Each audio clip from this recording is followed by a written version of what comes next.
Welcome to Power Moves Podcast with your hosts, Melissa Bassano and Brittany Fowler. Melissa and Brittany work for an executive career management firm, Browning Associates. They coach executives on how to manage their career, brand, and network. Join them on their podcast journey, sharing special insights with former clients and guests from their network. Visit the links in the bio for more detail and enjoy the show. Hi, everyone, and welcome back. We are the Job Chicks Now Power Moves podcast. I wanted to get that out there. We've kind of shifted a little bit. So welcome to our first episode of the Power Moves podcast. And we have an amazing guest with us today, Eric Grunewald. He is a former client of Browning Associates, and he is here to share his story with us. We're so excited to have you on our very first episode of our third season. And I know you were excited. So Eric, why don't you tell us a little bit about you, and Brittany can say hi. And I'm just so excited to be back, and we're going to bring you some great stuff this season. So Eric, welcome. Thank you. It's great to be here. I appreciate the invitation. Good to see you, Melissa and Brittany. I love Power Moves. I like the concept, so I'm excited to participate. A little bit about my background. I've been in the business track for over 30 years. Sales, marketing, business management for both private and public companies. It's been a great career path for me. Lots of opportunity, met a lot of good people along the way, and I was really excited to get connected with you and Browning Associates. I found it very helpful. So again, thank you for having me on. It's our pleasure. And, you know, we had a great time working together. We had a lot of great conversations. I really looked forward to our meetings every week because we did a lot of great work, and you were a spectacular client because everything that we talked about, you put into practice. And that is what I call a model client, because you followed exactly the advice that we were talking about and we gave you, and you ended up with multiple offers within a relatively short period of time. So I'm happy for you to talk about that process and talk about what your favorite part was. So tell us a little bit about your career and what brought you to Browning so we can talk more about the process. Absolutely. From a career perspective, I've had great opportunities with different companies, both private and public, and private equity. And I had come up to a situation where I was looking to make a career move and started to evaluate what opportunities would be out there and available. And I happened to come across the Browning website, looked at all the detail and talked to some colleagues that had a little bit of knowledge about the company and decided to engage. And I think it was one of the best decisions I've made. It was fantastic. Well, we were happy to have you. Now, you know, I know a lot of people are very adverse to networking. And when we talked about doing networking, you know, it's not easy, but tell us how you engaged and what that meant for you. Well, as you mentioned earlier, I decided if I was going to come on board that I would commit. And that's in my DNA, whether it's a new job opportunity or a project I'm working at home. You know, I commit to it. If I have to learn some things, so be it. That's great. Uh-huh. I like continuous learning. So I decided to embrace it. And I thought if I'm going to do this, I'm going to commit and I'm going to follow the program. And it worked phenomenally well for me. Was this the first time in your career that you've had to actually be in search? I don't know if I'm making that assumption, but typically people who have a very long success in their career, they come to Browning because they're like, "Oh my gosh, I've never actually had to do this." So do you fall into that category? I do. It obviously, yes, a long career, different economic cycles. So this was not the first time I was looking to make a career change or a job change, along with, in the past, I had actually looked at Browning before. And just about the time I was going to engage, I ended up getting a new position. So I hadn't engaged at that time. So this just timing wise worked out perfectly for me, and I'm really happy I did it. Was this Nice. the first time in your career you actually had to think about proper network strategy, or have you been an avid networker throughout your career? For the most part, good question, Brittany. For the most part, I've been an avid networker, but in recent years, with personal life and having a family, it kind of went into second place. So I had to kind of get the rust off some of those skills. And that's what Melissa was so helpful with from a coaching perspective. When you started networking, I know it's never easy. Was there a part of it that you really enjoyed? Was it reaching out to your network or was it meeting the new people within ours? What was your favorite part of the networking piece? I really enjoyed meeting new contacts and adding them to my network. I have to admit it was a little odd because I started with people that I had already known. And, to your point and how the program works, that's a good place to start and get warmed up because if you make a mistake, right, it's not, they're friends, right? So they're not going to Mhm. be overly critical or think, well, that was a strange question to ask. So that part worked well for me, and I'm glad I did that because, like I said, it helped get the rust off. So that was a critical part of the process for me. But I really enjoyed meeting people. I continue to do that. I love the referrals now that I get from the Browning team, helping to onboard new clients. That's a super fun part of the job. I've also enjoyed, I'm now on the Browning board, and I enjoy those meetings and hearing others' perspective. And it's really been motivational for me and just a good opportunity to meet new colleagues and share experiences. So it's been terrific. And you're an ideal candidate for our advisor and the Browning Advisory Board because you were able to follow everything exactly as we laid it out for you, those steps for success. So, for you talking to somebody who is in the process, maybe struggling a little bit, not really understanding why networking is important, for you, it's great for them to have that conversation with you because even no, and I can say, or Brittany can say until we're blue in the face, yes, this works. Yes, you need to follow these steps. But when they talk to somebody who's actually been very successful within the program, and you have that warmth about you where, people just feel more comfortable. So you are an ideal candidate for our board. And we're so grateful that you. Thank you. I'm happy to participate. Part of what I'm trying to do now in my career is give back. And I think that is part of that. I also now am mentoring students at the high school level that are interested in business programs. I volunteer, I go in and give presentations. So it kind of fits into with where I'm at and what I'm trying to do in my effort to pay it forward. I really like that pay it forward concept. Yeah. One concept I talk about all the time with my clients is landing in a role that's going to bring you sustainable happiness. I think work life balance can be really difficult to obtain and keep, especially when you're a very motivated executive. But sustainable happiness is something I think every single person deserves. You had multiple offers when you went through the process. So, walk us through what that looked like. How did you get put in front of them? Was it through networking? But more importantly, how did you know what one you were going to say yes to that was going to align with your sustainable happiness?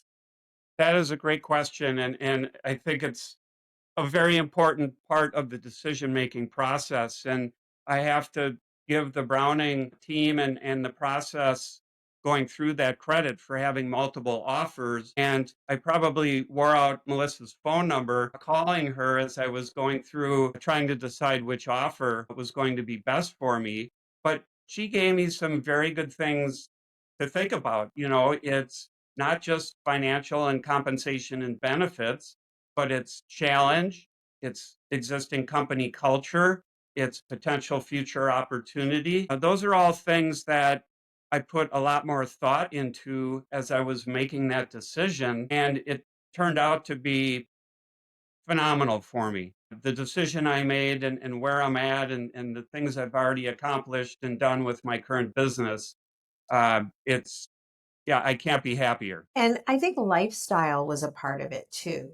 When you're picking, you're choosing from multiple offers, a lot of people get blinded by, okay, this one is so much more money, but there comes a sacrifice with that, where we talked a lot about that, where lifestyle was very important. And it depends on the stage you're at in your career. Sometimes you get to that stage in your career where the money isn't the only thing that's important. It is everything else. It's the lifestyle, it's the company culture.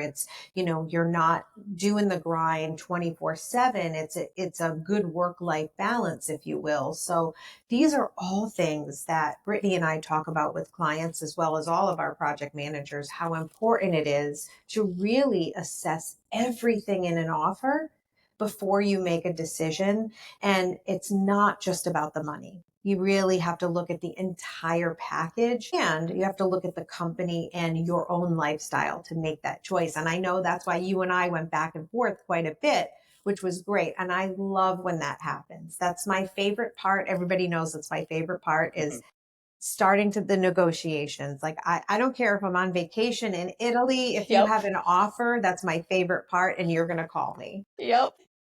And I just to go back to Brittany's question, I think the happiness component is important. It's, and I don't think individuals that are earlier in their career think about that enough. I get the motivation for compensation, but Yeah. for whole life balance, I guess as I would call it, and the happiness factor and the challenge and having something to work towards, I think that all has to play into it. Absolutely. Absolutely. Tell us how things are going in your new career, and tell us a little bit about your company and the successes that you've had so far. Absolutely. Well, the job opportunity I accepted was Chief Executive Officer at Snowway International. The business is in the snow and ice management business. It is a family owned entity, which was great. And it's something that I highly valued and considered. Ownership is excellent. Opportunity from a business perspective was there. It checked off a lot of the boxes for me in terms of what gets me up in the morning, what excites me, what motivates me. It's, a smaller organization, a lot of opportunity that fits into my background for sales and marketing. Super good product, just needed to be amplified from a marketing perspective. It's been going very well. I'm happy to report we closed on an acquisition that's going to be part of my growth strategy at the end of February. So we're working on integrating that business. It's a spring summer business, so it Wow. offsets the snow and winter. Also evolving the business by creating a parent company called Seasonal Product Innovations. So Snowway and this acquisition that we made fit nicely underneath that. And so it leaves room and opportunity for both organic growth and future acquisitions. So I've done a lot in a short period of time, and we're going to keep charging ahead. It's terrific. Nice. Congratulations on that success. And I already know that the audience heard snow and ice and went, huh? So, can you tell us about that industry? Because it's not every day we meet someone who has, like, binoculars in that direction. So, anything cool or interesting about the snow and ice industry would be awesome. Absolutely. Well, our primary product lines are snow plows that mount on pickup trucks, and then salt and sand spreaders, both hitch mounted, and then the larger boxes that fit into the back of the pickup truck. So it's a very niche business, highly seasonal, which I've had experience before in my past career employers. And we are very traditional two-step distribution in a business to business model. So our primary customers are large distributors, power equipment distributors around the United States. So that is the primary customer in terms of our sale process. Now the end user is your medium to small business that probably owns a landscaping company in the spring and summer, and then they do snow plowing and salt spreading in the winter. So that is our primary target market from an end user perspective. What's very interesting to me, I had some experience to snow and ice management when I was with another company that sold tools and equipment.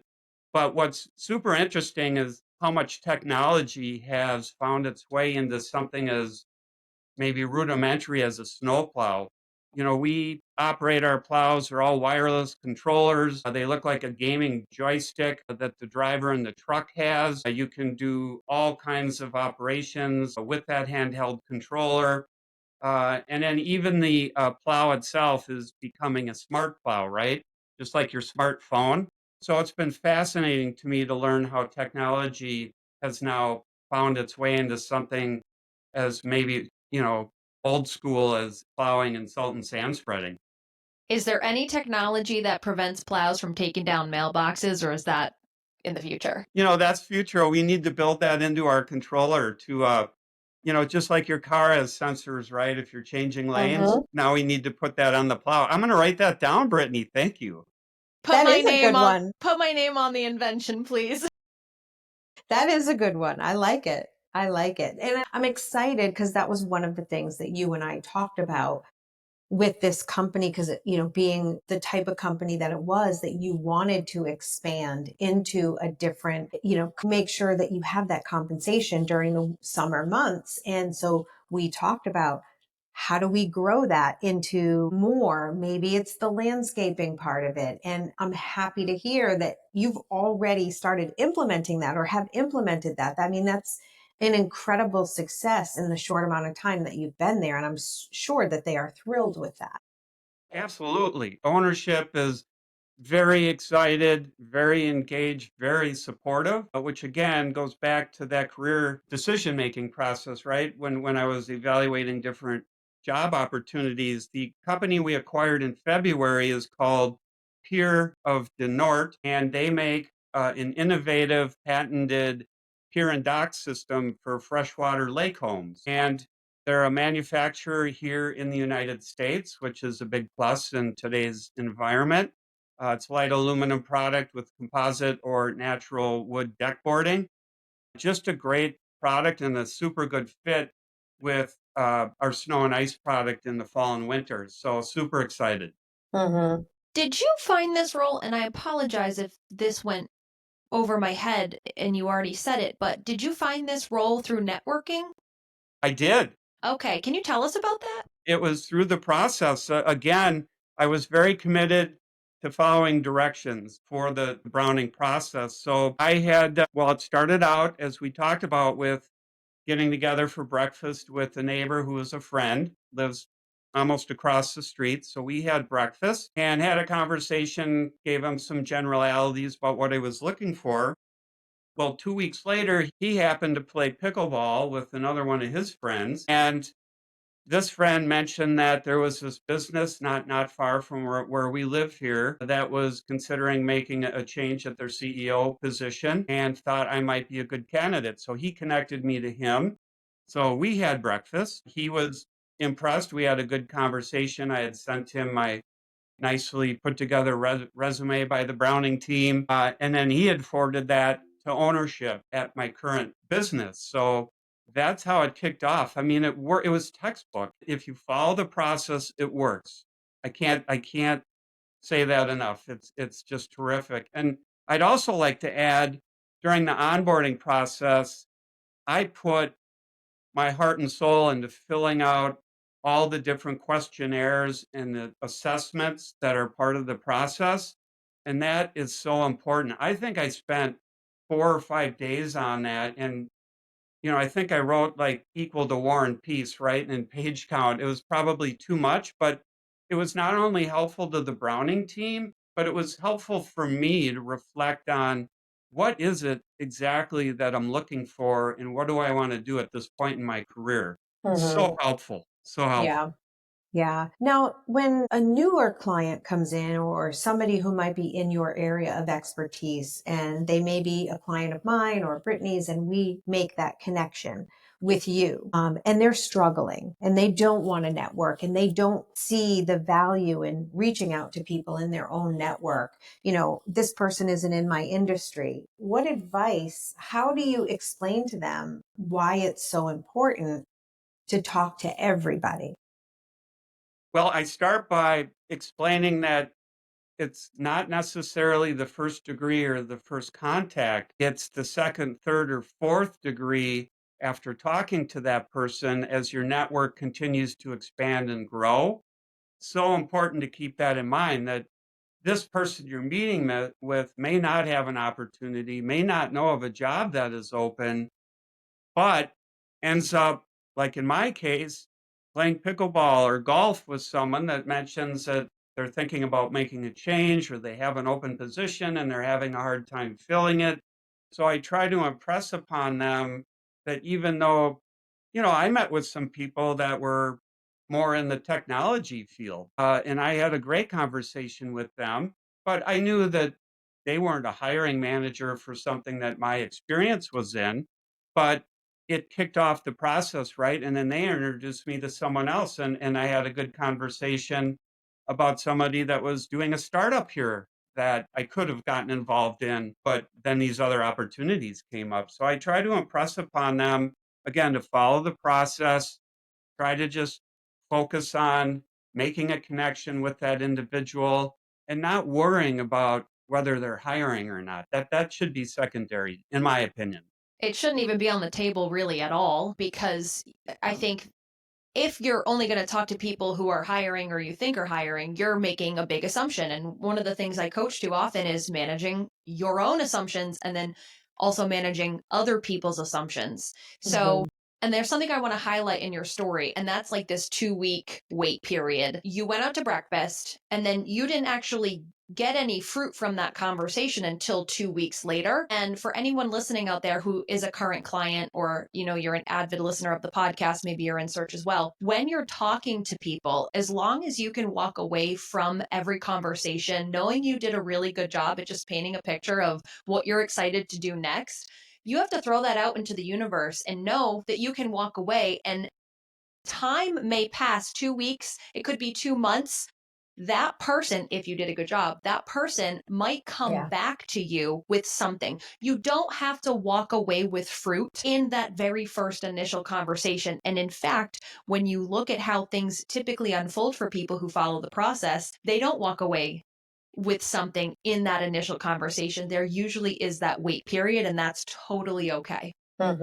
Absolutely. And remember, echo, every connection has opportunity. I know people are sick of me saying it and hearing it. And I'm sure when I say it on calls with clients, their eyes are rolling. I can feel the eye roll sometimes when I say echo again and again, but it's the truth. Every connection you make has an opportunity, whether it's connecting like you, Eric, connecting with somebody else through that conversation. Somebody comes to you and says, hey, we just had this conversation. You two need to meet. You cannot underestimate the people that you talk with on a daily basis. Absolutely. It could be at the grocery store. It Yes. could be at your cafe. You're having lunch. You just do not know.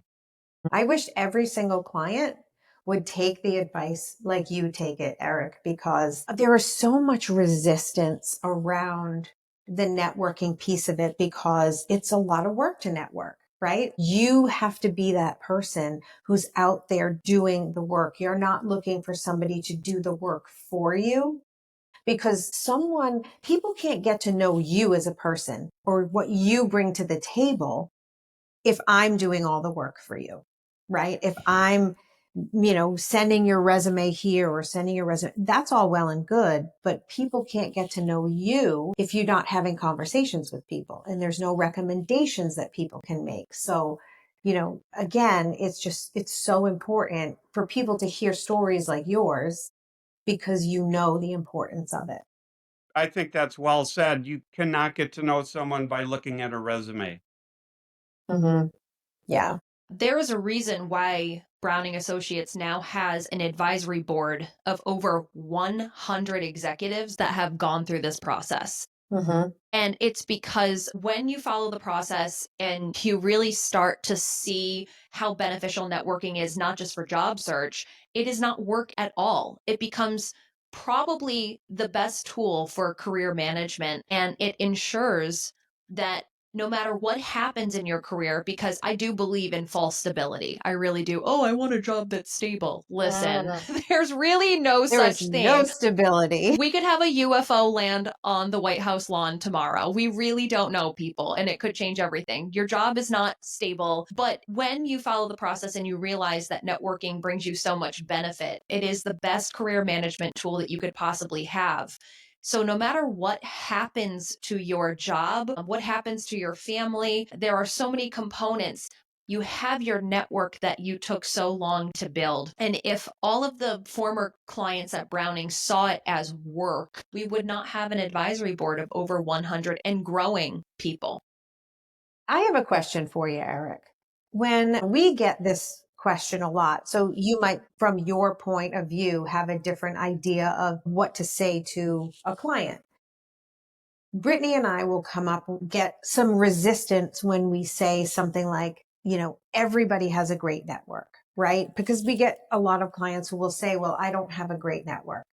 I don't have anybody in my network. I don't have anybody that I can reach out to. If somebody says that to you, how would, if a former client or a current client came to you and said, well, I don't have a good network. You probably had a great network. What advice would you give them? Well, I would start out by asking, do you have friends? Do you, Yes. right? Do you go to a church? Do you, Yes. frequent a particular store and you've gotten to know the server? I mean, it can come from anywhere. I Hmm. found that out, right? I Hmm. mean, I thought my opportunities would come through my LinkedIn network, right? From a professional perspective, and it ended up coming through a neighbor friend. Right. Yeah. Case in point. Yeah, it's amazing how it happens because people will often think that a professional connection who's high level will be where they're going to find that next opportunity. And most often it is from somebody they never thought it would ever come through, where they felt like it wasn't a high value connection, right? It's your next door neighbor. And most people don't think of that as a high value connection because they might not be in your industry or they might not know a hiring manager. So I love hearing stories like yours because they are truly exactly what happens. It's exactly what happens. Absolutely. Yeah. Please correct me if I'm wrong. I want to touch a little bit upon vetting a company for the right culture. Did I see somewhere that you actually won an award for being recognized for cultural transformation? Yes. At a previous employer, we won the local area here. The newspaper has best places to work from a perspective, and that's derived from employee surveys, and it covers, culture and job engagement and those type of variables. And we won one of the best places to work in my area here. Okay. The reason why I want to talk about this a little is because a lot of what we talk about at Browning is trying to find the right company culture. A lot of people leave their jobs because of a toxic company culture. So they want to make sure that they're doing the right thing in saying yes to a company that doesn't have that same type of environment, or else they're not going to have sustainable happiness. So considering you have experience being in such a thriving culture, could you give any tips to people in search for what to look for to know, am I saying yes to a good company culture or not? Absolutely. I go into what I call the noticer mode. Hmm. So it's important, obviously, in today's world, you might start your first interview in a video meeting like how we're talking today, right? But when you get on site and you step in, it's important to watch and notice and look around, not only, listen to who's maybe taking you on a tour or maybe someone's leading you to a conference room, but notice what's going on. What do the employees look like? Do they look happy? Do they look engaged? Is the office organized? Is it clean? Is the environment nice? I mean, all those help feed into a positive company culture. So again, I call it the noticer mode, right? Observation. When you're coming into an organization, you can learn a lot if they're happens to be someone at the front desk. You can learn a lot from them. It's amazing what they will tell you if you just ask the question. And most of the time, they enjoy talking about it. And if they don't, that tells you something. I think I'm going to adopt that as a phrase, go into noticer mode. If people are doing on-site interviews, I really like that because I think sometimes people get so excited or they get so nervous that they are completely oblivious to all of those little maybe red flags or white flags, things that they should be noticing. So I really like that a lot. Well, I do have to give credit. I like to read and now listen to podcasts and things like what we're doing today for Power Moves. And I have to give credit. I'm a big fan of Andy Andrews, and he wrote a book called The Noticer. It's about perspectives, not only in your professional career, but in your life. And it's a really entertaining read, fairly short, but I highly recommend any of his books are so I'm on good. Amazon right now, going to buy it. To cart. Buy now. The Amazon driver at my new place already knows me. He's been here 100 times. So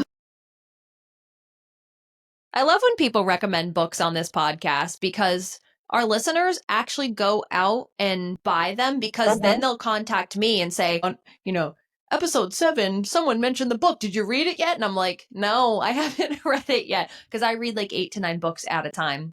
It's sick. But our audience does. They go and they read the book. So thank you so much for making that suggestion. yes, I actually had recommended recently because we had Renee Fleming on our podcast and she recommended 3 Feet from Gold. And I read it in its entirety on a plane and I could not wait to recommend it to people. And all of the people who started reaching out to me on LinkedIn who purchased the book and read it and said, oh my gosh, this is like life changing. So anytime I can find a book to recommend, look, it's already up in my Amazon cart. I'm ordering it today. I'll probably have it tomorrow and read by next week. If I could put one other book plug in, it's called The First 90 Days by Watkins. Okay. Terrific book for when you're starting at any level, how to onboard yourself, prioritize, set goals. So the first 90 days, if you're at that point, is a very good read. Yes, I have that. I don't know who recommended it to me. I need to get the detail right because I read it a while ago, but I'm almost positive that that gentleman wrote the book on a hunch. And well, because there's 2 editions of it, and he had another book before that one. And the one he wrote before the first 90 days, he wrote it kind of on a hunch based off of what he was learning at school. And I think it was Johnson and Johnson that said, after they read that first book, they said, we want to hire you to come in here and we want you to revamp our training and all that. So he did. So he actually had boots on the ground experience that gave him outlook on, okay, this is my theory tested. And then he wrote the first 90 days. Do you know am I saying this right, Eric? Yes. Yes. Okay. Which is so cool. Like that is really cool. I was talking to an author probably about a month or 2 ago because I was telling him how I want to eventually write my own book about conscious communication in business. And I asked him for advice and he says, don't get hung up on trying to do so much research about what everyone else thinks about this. Go from your personal experience. Who cares what people say? Who cares if people say, oh, Brittany, you've only coached, 250 executives in your life. That's still enough for you to be able to have your own theory and background. And it was shortly after he had mentioned that to me, I thought about that book, The First 90 Days. And I thought, the success that gentleman had just by writing that first book, Johnson & Johnson said, we want to hire you. And he had really nothing to go off of, like really nothing. And now he's this big success. So anyone out there, maybe that's helpful advice for you to take that first move too, based on the background that you have. Your background is good enough. So I know we've talked about a lot today, Eric, but I would love for you to, anybody hearing this podcast and hearing the success that you have, what is the one piece of advice that you would give a new client coming in and that's going to make the biggest difference in the campaign? I would say intentionally throw out any assumptions that you had made or thought about prior to coming on board, and commit. Again, there's that word commit to the process, and it works. It's as simple as that. Follow what the team instructs you to do, and you will find that next position that you'll be successful and happy in. Mhm. What advice would you have to a potential client who's been listening to our podcast? Maybe they checked us out on LinkedIn or our website and they're thinking about joining Browning, but they're a little apprehensive because it is an investment of their time, it is an investment of finances. What advice would you say to someone who's thinking about starting? Well, obviously, listening to podcasts like this or watching podcasts like this, talking to past customers, super important. But look at the long game. I mean, the value, I continue to get value out of my time and investment from working with the Browning team. It's almost lifelong or career long, right? And the skills and that you learn while you're going through the process are something that you keep, right? It's not like you're done and that's it and everything goes away.